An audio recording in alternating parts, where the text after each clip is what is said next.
ሄይ ጋይስ እንዴት ናችሁ? እንደምታውቁት ኤክሴሊት አካዳሚ ከ2008 እስከ 2016 ዓመተ ምህረት 2016ን ጨምሮ የ9 ዓመት ፈተናዎችን አናላይዝ በማድረግ ለእናንተ በጣም ብዙ ጊዜ የሚደጋገሙ ጥያቄዎችን ስፔሻሊ ለሪቪዥን እና ፈተናው በደረሰ ጊዜ ብዙ ጥያቄዎችን ከበር ለማድረግ ጊዜ ላይ በቃን ስለሚችል እንዴት ነው ብዙ ጥያቄዎችን ማዳረስ የምንችለው ወይም ደግሞ መስራት የምንችለው በጣም ክሬቲቭ በሆነ መንገድ ብለን አስበን ምን አደረግን? በጣም ብዙ ጊዜ የተደገሙ ጥያቄዎችን ሰሌክት አደረግን። ሁለቴ ሶስቴ ከዛ በዚህ ዓመት እንደዚህ ነበር መልሱ ብለን ኤክስፕላኔሽን የምንሰጣችኋለን። ይህን ጥያቄ ትሞክሩታላችሁ ፕላስ ደግሞ የትኛው ዩኒት ላይ እንደመጣም ታውቃላችሁ። ስለዚህ እነዛ ጥያቄዎች ላይ ደከም ካላችሁ ያንን ዩኒት ሪቫይዝ ማድረግ እንዳለባችሁ ተረታችሁ ሪቫይዝ እንድታደርጉ እናደርጋለን። ሶ እንደ ኤግዛምፕል እንዲሆን አሳያችኋለሁ። ወደ እሱ ከመግባቴ በፊት ግን በቴሌግራም @ኤክሴል ኮንታክት ላይ ሀይ ብትሉን ይህንን ጨምሮ የጂኦግራፊን እንዲሁም የኢኮኖሚክስ ብዙ ጥያቄዎች፣ ማትስ፣ እንግሊዝኛ እንዲሁም የሴቲ ብዙ ጥያቄዎችን ከነመልሳቸው ፕላስ ደግሞ ሪቪዥን ፕላን፣ ሞዴል፣ የማስታወስ አቅማችሁን እንዲሁም ደግሞ ጊዜን በአግባቡ ተጠቅማችሁ ከቨር እንድታደርጉ የሚያግዛችሁን ስተዲ ፕላን እንዲሁም ደግሞ በጣም ብዙ ኖቶች ሃንዳውቶች ኦርጋናይዝድ በሆነ መንገድ እኛ ጋር ታገኛላችሁ። ሶ መታችሁ ብትመዘገቡ ብዙ ነገሮችን ማግኘት ትችላላችሁ። ለመመዝገብ በቴሌግራም @ኤክሴል ኮንታክት ላይ ሃይ በሉን። ወደ ጥያቄው እንሂድ። የመጀመሪያው ጥያቄ which of the following is correct about evolution? A argues that human beings are descendants of Adam and Eve. B argues that humans were first civilized in ancient Greece and Rome. C states that humans are products of natural selection and adaptation. D claims that human beings first originated in Europe. ሶ ቴክ 10 ሰከንድ ቱ ፖዝ ዲስ ቪዲዮ። ከዛ በኋላ መልሱን ሞክሩት ኤንድ መልሱን እናየዋለን ማለት ነው።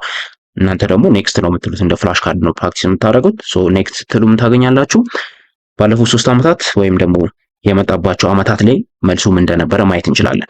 ሶ 2015 ላይ ከግሬድ 9 ዩኒት 1 ነው የመጣው early human beings and the neolithic revolution and emergence of state ከሚለው ቻፕተር ላይ መልሱ states that humans are products of natural selection and adaptation ነው።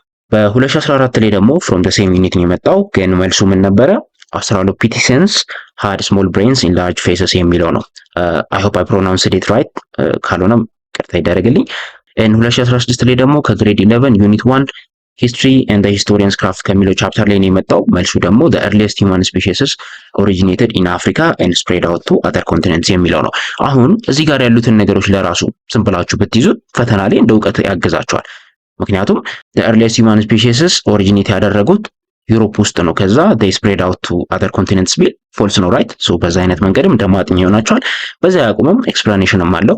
ኤክስፕላኔሽኑ according to the scientific theory of human evolution the earliest human species originated in Africa and they later migrated to other parts of the world. ሶ እቺ እንደ እውቀት ይዛላችሁ and if you need to dig more ደግሞ ቻፕተር ላይ ሄዳችሁ ማንበብ ትችላላችሁ ማለት ነው። ለሱ የሚያግዟችሁ ጸደይነቶች ኤክሴሊት አካዳሚ ጋር አሉላችሁ። ሁለተኛውን ጥያቄ እንስራውና የቀሩትን መቶች ደግሞ እናንተ ኤክሴሊት አካዳሚ ጋር ገዝታችሁ መጠቀም ትችላላችሁ ማለት ነው።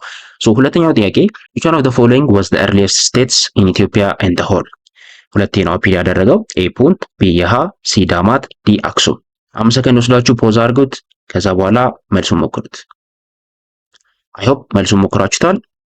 ሶ በ2015 ከግሬድ 9 ዩኒት 1 ነው የመጣው ፑንት ነው መልሱ። ኤንድ 2014 ላይ ደግሞ ከግሬድ 9 ዩኒት 1 አገኝ ነው የመጣው ፑንት ነው። እያያችሁ ነው 2014 ከዛ 2015 ላይም ተደግሟል።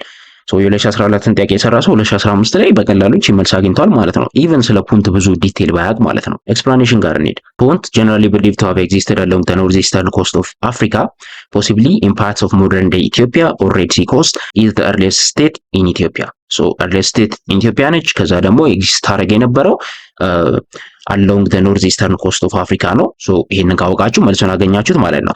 ሶስተኛ፣ አራተኛ፣ አምስተኛ እንደዚህ እያለን ብዙ ጊዜ ሪፒት የተደረጉ ጥያቄዎች አሉ። 3 ዓመት ብቻ አይደለም 4፣ 5 ዓመት፣ 6 ዓመት፣ 7 ዓመት እንደዚህ እያደረግን እንሄዳለን ማለት ነው እስከ መቶኛው ጥያቄ ድረስ። just like this መቶኛው ጥያቄ ላይ ትደርሳላችሁ ማለት ነው። ሶ ፕራክቲስ ብታደርጉ ብትጠቀሙ ትጠቀሙበታላችሁ። I will see you in another video. ሰላም ሁኑልኝ።